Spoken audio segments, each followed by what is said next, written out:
Então, sobre o planejamento reprodutivo, que também é chamado de planejamento familiar, ele se trata, de um conjunto de ações que vão regular a fecundidade e vão auxiliar as pessoas a prever e a controlar a geração e o nascimento de filhos, englobando toda a população de adultos, jovens e adolescentes, que já têm a vida sexual ativa com ou sem parceiros estáveis. Tudo isso é pautado sobre a Lei 9.263 de 1996, que também vai estabelecer algumas penalidades e outras providências.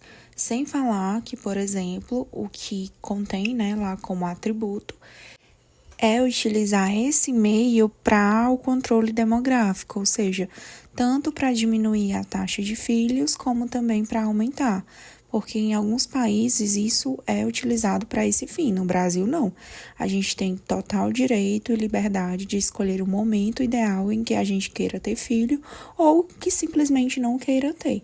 E isso, na verdade, é os nossos direitos reprodutivos, A gente decidir de forma livre e responsável se a gente quer ou não ter filhos, quantos filhos a gente quer ter e o momento ideal da nossa vida, Além de ter acesso às informações, aos métodos, às técnicas disponíveis e até mesmo os dispositivos de contracepção que é disponibilizado no SUS.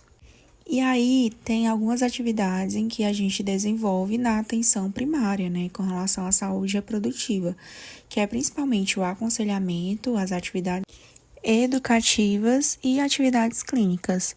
Esse aconselhamento é justamente a escuta ativa e individualizada que a gente vai fazer centrada ao indivíduo ou ao casal. E o aconselhamento é oferecer à clientela, o grupo no geral, os conhecimentos necessários para poder fazer a escolha e a utilização do método contraceptivo mais adequado, E por fim, as atividades clínicas já é o contato com a mulher, com o casal, nos serviços de saúde, em função dos princípios de promoção, proteção e recuperação da saúde, onde a equipe da enfermagem vai fazer a anamnese, o exame físico e ginecológico, vai de forma educativa, trazer esse conhecimento sobre os métodos contraceptivos para que eles escolham de forma consciente o que melhor vai se adaptar ao seu perfil. E é muito importante essa escolha do método anticoncepcional, porque ele vai ser usado levando em consideração justamente a escolha da mulher, do consentimento dela ou do casal, assim como a característica do método que ela queira que tenha naquele tipo específico e os fatores individuais que possam também acarretar ou não o uso do anticoncepcional. Ou contraceptivo, porque a gente tem aí uma parcela de escolhas para essa mulher. E reiterando que o planejamento familiar não é somente para as mulheres que não queiram engravidar. Na verdade, a gente tem um público bem amplo para aquelas que realmente desejam ter um filho. Então, elas têm esse direito dentro da unidade básica de saúde, certo? E aí, existe os casos específicos, Eles buscam o acolhimento, para realizar uma escuta qualificada de acordo com as situações que serão com o acolhimento, com a escuta qualificada da equipe multiprofissional. Por exemplo, aqueles casos em que deseja, o casal, a mulher, iniciar o uso do anticoncepcional, ou aquela em que o casal deseja interromper o uso do anticoncepcional para engravidar, para eles terem um filho, ou aquele que simplesmente não quer de jeito maneira iniciar o uso da anticoncepção. Mas é importante reiterar para esse tipo de casal que não quer fazer o uso da anticoncepção sobre o uso do preservativo, da proteção contra as infecções sexualmente transmissíveis e sempre ponderar que eles serão bem-vindos quando retornarem, Então é importante a gente sempre frisar, volte quando quiser, que é para encorajar mesmo o casal. Existem alguns critérios para eleger o melhor método de anticoncepção, dependendo da avaliação clínica do paciente. Então, é dividida em 4 categorias. A primeira é que pode ser utilizado sem restrição para qualquer paciente. A categoria 2 pode ser usado com restrição com acompanhamento clínico. A categoria 3, os riscos, eles superam os benefícios, né? Então, nesse caso, já não é indicado o uso. E a categoria 4, o método está contraindicado. Aí, nesse caso, não pode tomar de jeito nenhum. Vou citar alguns exemplos em que a Organização Mundial da Saúde se refere, mas depois vocês dão uma olhada nessa tabela. Então, por exemplo, mulheres em que já são acima de 40 anos, ele já, em alguns tipos de contraceptivos, como o anticoncepcional oral e o injetável, tanto mensal quanto trimestral, ele já é categoria 2, né, que permite no geral. Mas, por exemplo, quando você vai para uma mulher que está em amamentação com menos de 6 meses do parto, aí o anticoncepcional oral e o injetável mensal, ele é contraindicado, né? Se encaixa na categoria 4. O trimestral e a mini pílula já é colocado como categoria 3, né? Não é indicado. E o único método, né, que é 100% confiável, independente da circunstância e do perfil clínico da mulher, é o método de barreira, que pode ser usado em qualquer situação. Os métodos contraceptivos, né, principalmente os ofertados pelo SUS, eles são divididos em definitivos e os temporários, que são os reversíveis. Os definitivos, né, que é a esterilização, para a mulher é a ligadura tubária e para o homem é a vasectomia. E os temporários, eles são subdivididos em hormonais de barreiras, os intrauterinos e os comportamentais ou naturais. Os hormonais são divididos em combinados de monofásicos, por exemplo, o etinil-lestradiol, 0,03 mg, mais o levonorgestrel. Temos as mini pílulas, temos a pílula anticoncepcional de emergência, né, a pílula do dia seguinte, as mensais, que são combinadas de estrógeno e progesterona, e a trimestral, que é somente de progesterona. Nesse caso, são os injetáveis, certo? Os de barreira para a mulher tem o diafragma, tem o preservativo feminino, tem o espermaticida, o capuz cervical, as esponjas. E para o homem, né, o preservativo masculino. E o DIU, apesar de ser colocado como intrauterino, ele também é um método de barreira. Só que, por exemplo, o diafragma, ele é colocado como método tanto físico quanto químico, porque ele vai servir como barreira, já que a gente vai colocar lá dentro do canal vaginal, impedindo que o espermatozoide ele chegue até o útero, né? E o químico é por conta do uso do espermicida, que é orientado, né, que eles sejam utilizados juntos para ter tanto essa barreira, como também a função de potencializar a não entrada do espermatozoide, né?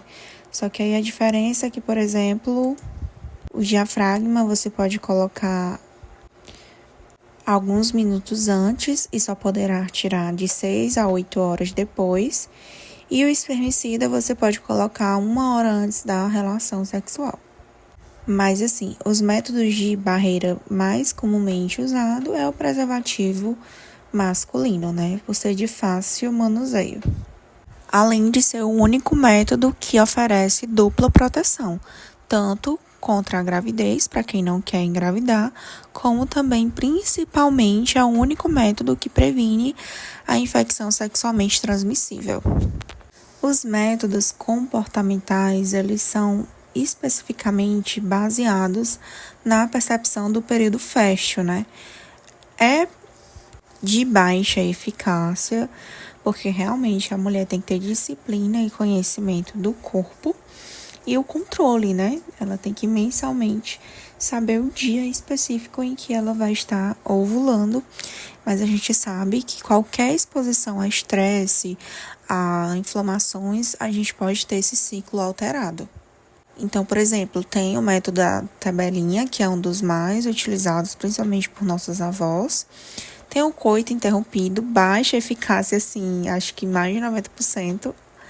O muco cervical tem também através da temperatura corporal basal, em que quando a mulher está no período fértil, ela consegue ali utilizar o termômetro e perceber por pelo menos 6 meses essa alteração de temperatura basal que fica na vagina, né?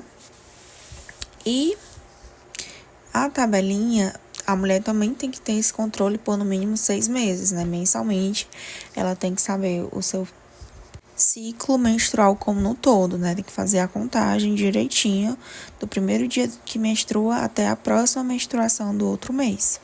E aí, essa diferença, ela não pode ser mais do que 10 dias. Então, por exemplo, se a mulher menstruou no dia 22 de março e só foi menstruar em maio, esse método do ritmo do calendário, né, já não funciona. Tem que ter aí pelo menos de 10 dias de diferença entre um ciclo e outro. E aí a gente faz uma regrinha que é para poder a duração de cada período fértil. Aí a gente pega o ciclo mais curto e o ciclo mais longo. E aí, no ciclo mais curto, você vai diminuir 18 e no ciclo mais longo, você vai diminuir menos 11. E aí, o início se dá pela resolução, né, do dia mais curto, diminuído por 18, que vai dar o início do seu ciclo. E o fim do período fértil vai se dar pela diminuição, pela subtração do dia mais longo, menos 11. Deu para entender? E é justamente nesse período, que é considerado período fértil, em que o casal deverá evitar relações sexuais, caso não queira engravidar, né? E aí temos o dispositivo intrauterino com cobre, que é como se fosse uma estrutura de plástico flexível em formato de letra T, que vai com fio, que é justamente nesse fio onde tem o cobre, né? E vai se fixar no útero da mulher. E aí, eles vão basicamente provocar uma alteração química em que vai danificar o espermatozoide e o óvulo antes que eles se encontrem. A eficácia dele é boa, né? Cerca de 1 gravidez por 100 mulheres. A única problemática que faz algumas mulheres desistir, por exemplo, é com relação ao ciclo menstrual, que vai ficar bem intenso nos 3 primeiros meses, vai ficar desregulado, vai sentir mais cólica e dor durante a menstruação. E também haver complicações, como por exemplo, na hora da instalação lá no colo do útero, ter a perfuração. Mas assim, é bem raro esse tipo de caso.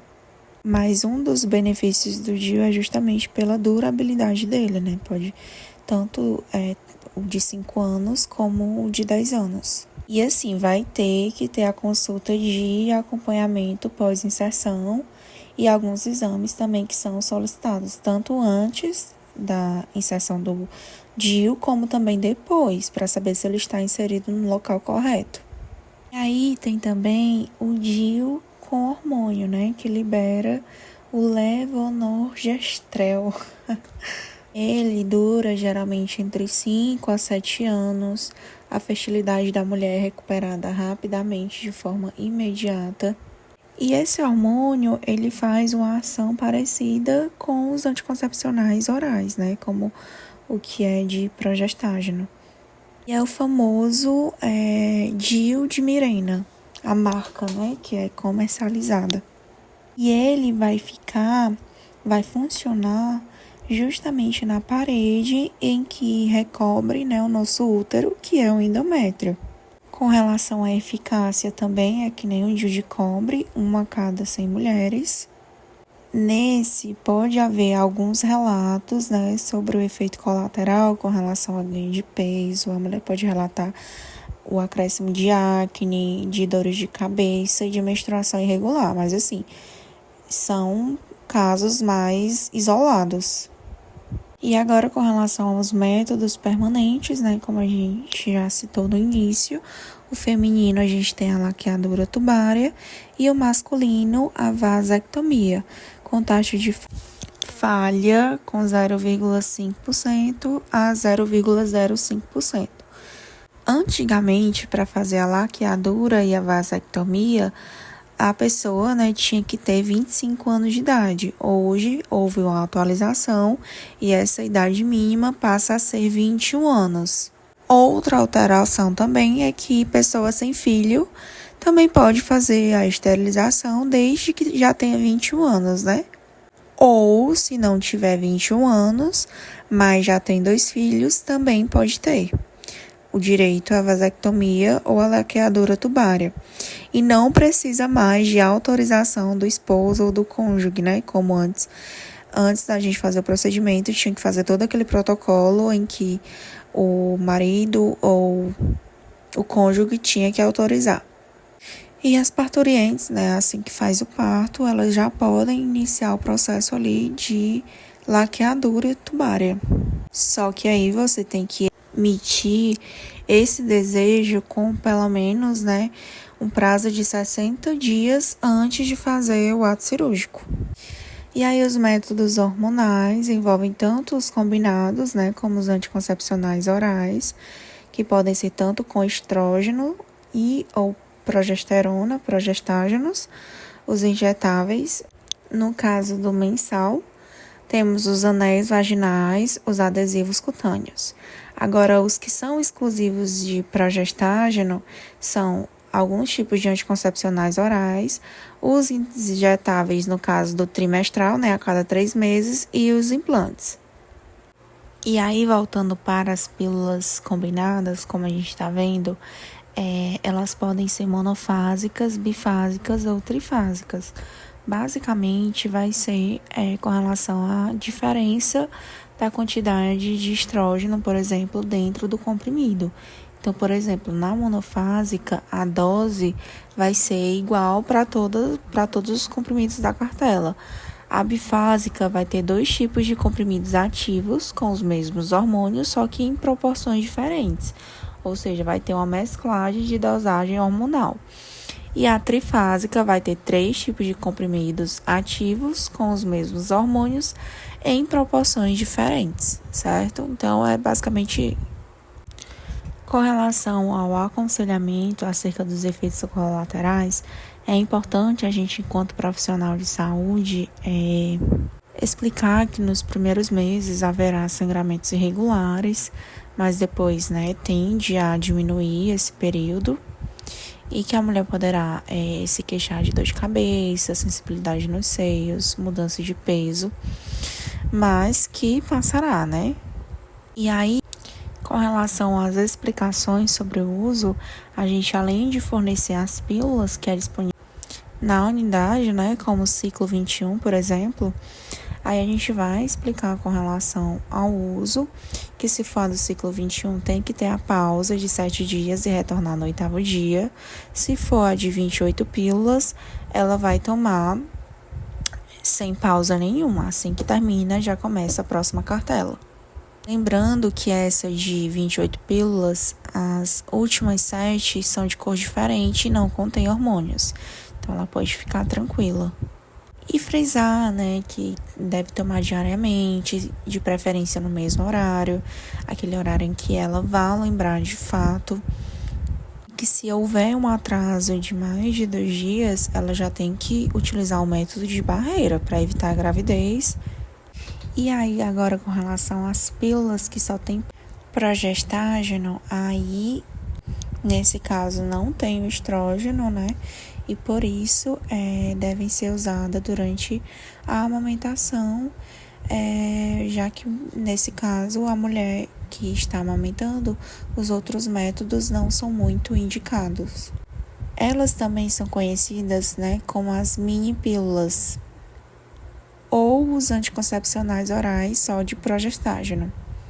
E ele vai fazer aumentar, né, a quantidade de muco cervical, ele vai aumentar o espessamento do colo do útero, fazendo com que esse esperma ele não chegue até o óvulo.